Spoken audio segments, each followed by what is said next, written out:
and it's cool, man. Subscribe, hit the bell notification, and you'll be tripping. Hey trippers, this is Trippin Traci. Today's trip brings us to pick up Casper, my van. Trip with me.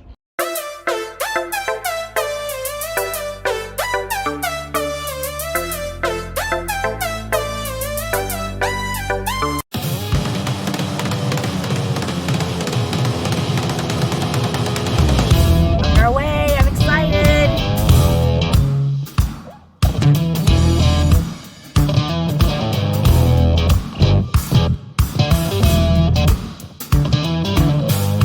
We're in Dublin, Georgia.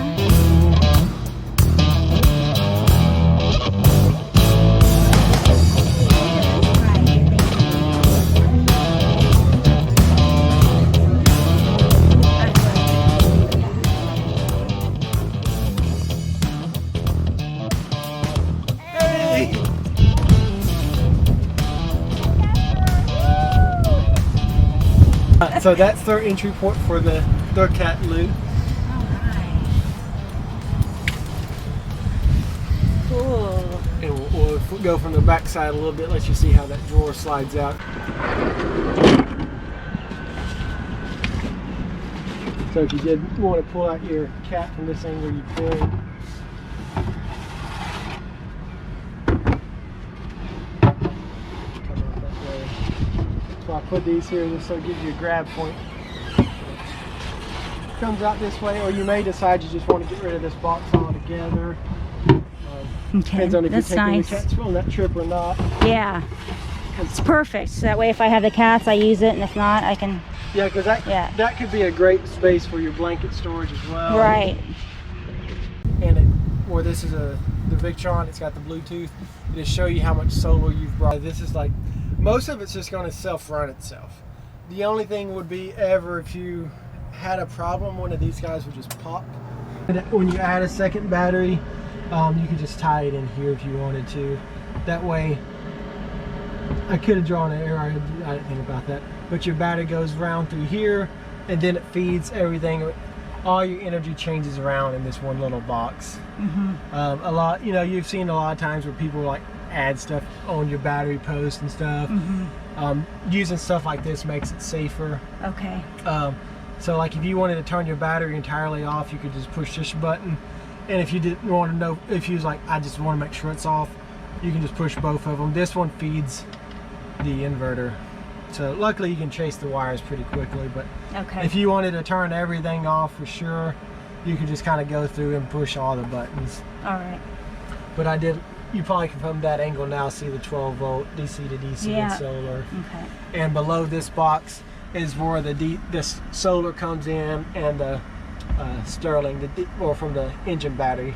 So they come in on this side, and this is where they feed to your battery. So you've got 5 of these breakers here, and you got these 2 here. Okay. Perfect. Your little fridge is cool. Oh, nice. What's really cool, I don't know if you know this or not, when you remove this out, it automatically becomes one zone.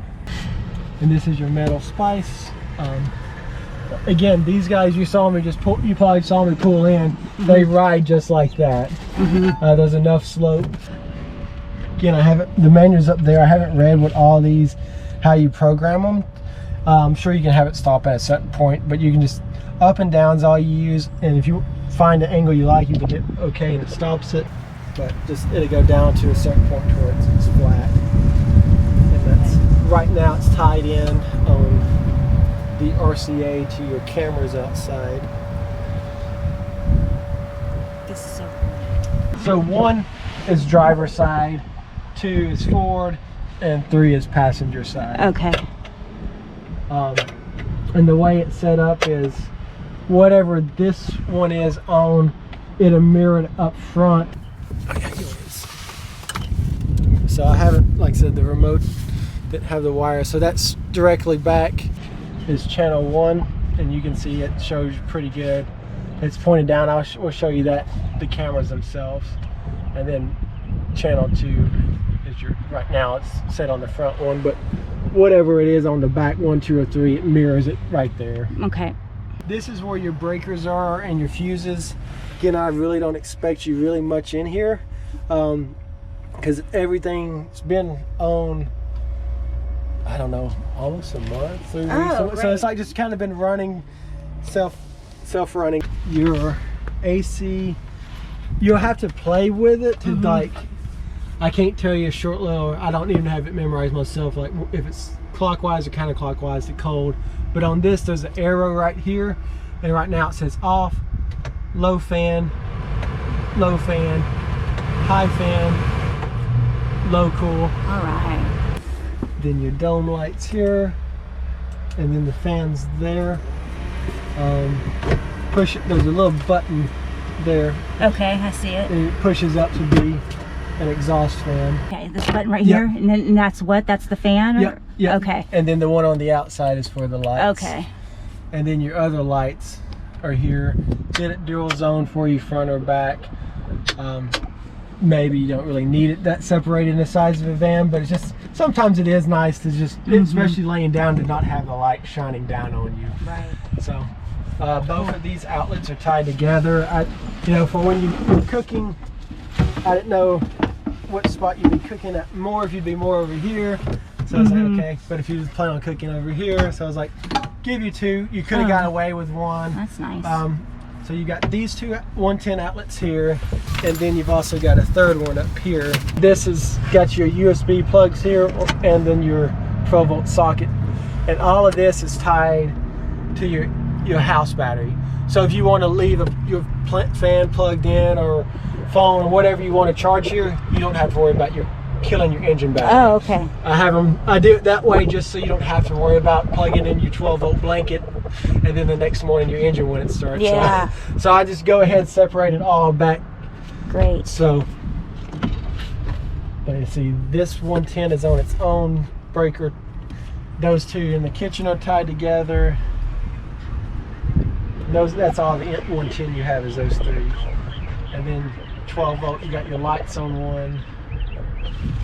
This is on its own. You've also got one you see in the bed in a minute that's on its own, because I didn't know if on the 12-volt plugging in your 12-volt blanket, that's kind of about the max you'd want on one wire circuit scenario. Okay. But you've got one here or there, so when you plug it in, you won't have to worry about, you can plug your phone to the other location. All right. So right now I've just got your remotes in that trash can. Perfect. I like that. I didn't see that before. The cup holder. Yeah. Took me a while to find the one that we thought would look really good here, and we've got it. So it's transition, try to make sure it's much out of your way, so when you transition front to back. It's perfect. And you got your shades that you was all right, and your umbrella there, and they ride good there. Like, I was kind of curious whether they're going to be like an odd noise, but none. Okay. Not much. Cool. Your gear cable is like goes through right through here. That's why this one bumps out. Okay. All of this is put together with screws, so if Nissan ever needed, like, your computer for the engine's right here, so this is where they would need to be at. Okay. But I did it all screws without adhesive, so if they didn't need into it, it's a lot easier for them to do. This out. I don't remember if I left your sink, turned the valve on. There's a button right by your left hand. Yes. If you push it the other direction,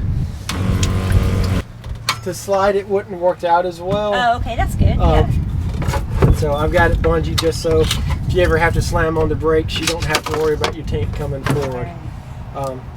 So your fresh water has got a stainless steel tube going in here. Okay. Your dirty laundry chute hole. Oh, right now I've got nice. your winter gear that you had in one of the totes in there right now. Okay. Your AeroPress is there. Oh yeah, there's lots of storage in there. So you lift it up, and right here there's a lasp you'll see in just a second. Oh, I see. Okay. So you see where that line hits there? That's why we had to do that, to hide the mattress. And that airbag system's comes all the way to through here on both sides. It loops all the way around. Oh, it was wow. definitely not something I thought it existed in them. I mean, it does add a lot of height, but you can see now it's pretty close to the AC. Nice. And you can get 5 of these bins in here. I figure more likely than most you're going to just become your seasonally closed that you're not in there often. Right. driving it now, it feels great. It feels heavy. It does feel heavy, but it doesn't feel unmanageable. And it's not, I can't tell like the wind is blowing it any worse than it was before due to that roof rack that I have now. I don't hear very many noises in the back. You know, of course, there's going to be a few little things here and there. Now that there's all this equipment in here, I got, you know, I had the TVs and the refrigerator and the cabinet and the sink and all that in the bed. But considering, I think it's the TV probably that's making the most noise. It's probably the TV. But for the most part, I don't hear anything noisy that'll bug me. You know, it's all right. I like it, and it's comfortable, and it's functional.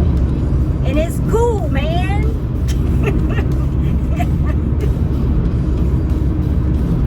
Stone Mountain, Blue Ridge, Gatlinburg, Pigeon Forge, here we come. And with that being said, I will bid you adieu and to stay trippy.